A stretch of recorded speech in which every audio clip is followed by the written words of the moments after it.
नमस्कार दोस्तों।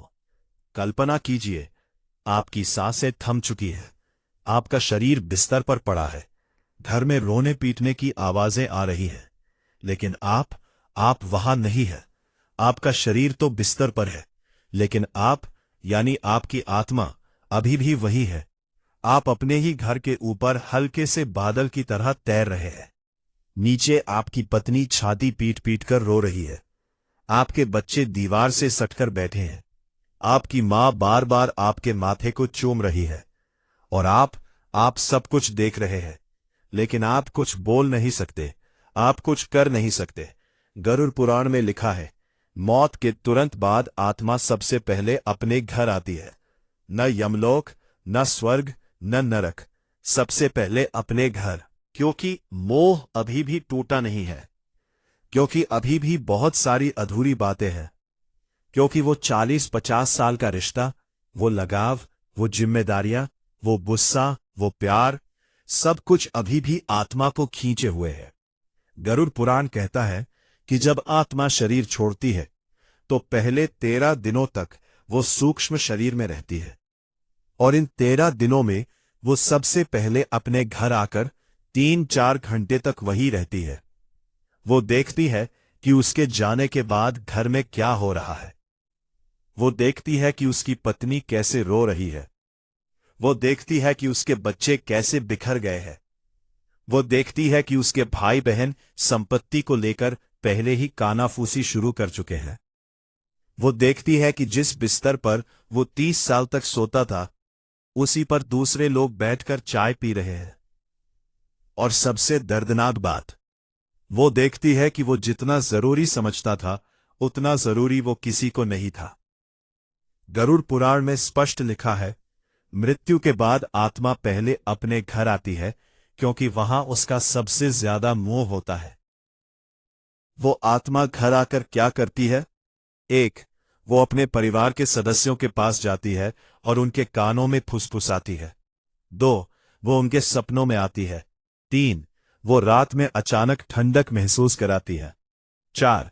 वो कभी कभी बर्तन हिलाने या पंखा बंद करने जैसी छोटी छोटी घटनाएं करती है। कई लोग कहते हैं, मेरी मां की मौत के बाद 11वें दिन सपने में आई थी। ये सपना नहीं होता, वो आत्मा वाकई आई होती है। लेकिन सबसे भयानक बात यह है कि जब आत्मा घर आती है तो वो सब कुछ देखती है जो जीते जी कभी नहीं देख पाई। वो देखती है कि उसकी पत्नी कितनी जल्दी उसका सामान अलमारी से निकाल रही है।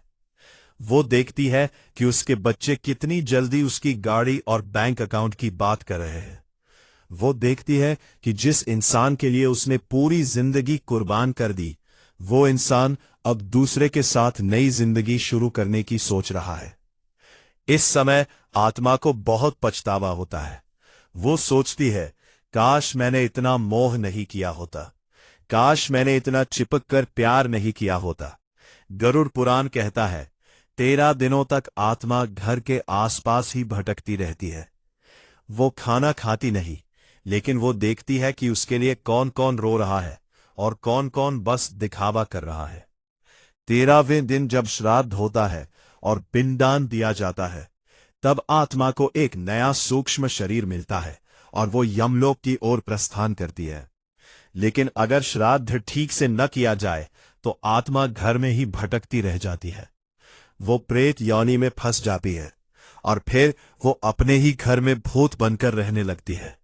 दोस्तों, ये सुनकर आपकी रूह कांप गई होगी। अब सबसे बड़ा सवाल यह है, अगर मौत के बाद आत्मा सबसे पहले घर आती है तो हमें जीते जी क्या सीखना चाहिए? गरुड़ पुराण हमें 3 बातें सिखाता है। 1. मोह को कम करो। जितना मोह होगा, मौत के बाद उतना ही दर्द होगा। 2. अपने परिवार को सही अर्थों में तैयार करो।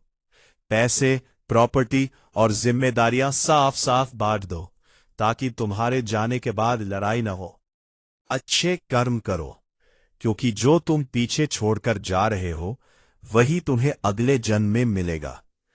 आखिर में एक बहुत कड़वी बात, जो लोग कहते हैं कि मेरी आत्मा मेरे घर में हमेशा रहेगी, वो गलत है।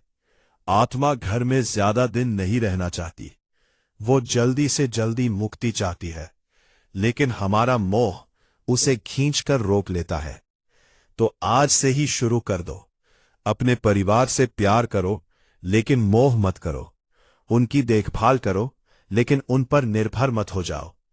और सबसे जरूरी, भगवान का नाम जपो, क्योंकि जब मौत आएगी तो न तुम्हारा बेटा साथ आएगा, न तुम्हारी पत्नी। सिर्फ तुम्हारा कर्म और भगवान का नाम ही तुम्हारा साथ देगा। अगर आपको ये ज्ञान पसंद आया हो तो कमेंट में हर हर महादेव जरूर लिखना।